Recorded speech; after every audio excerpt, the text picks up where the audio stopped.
L'Ajuntament ha organitzat diverses passejades per la Rambla del Carmel amb veïns i membres d'entitats de la zona per fer una diagnosi de l'estat actual de la via i perquè proposin possibles millores. L'Ajuntament ha llançat recentment un concurs de projectes per definir com ha de ser la futura Rambla del Carmel, una via creada el 1985 i que el veïnat no ha acabat de fer-se seva. Està previst abordar la remodelació d'aquesta Rambla, millorant-ne la connectivitat i l'accessibilitat, ja que hi ha moltes barreres arquitectòniques. A més, la Rambla està molt fragmentada i el seu ús es concentra sobretot als voltants del carrer de Dante.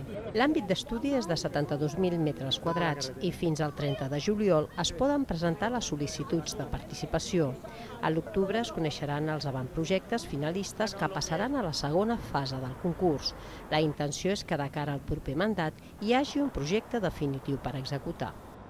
Buscar propostes perquè tot això serveixi de material pel concurs d'idees que des de l'Ajuntament s'està tirant endavant i perquè els arquitectes puguin treballar amb les propostes del veïnat més tot allò que l'Ajuntament els hi plantegi.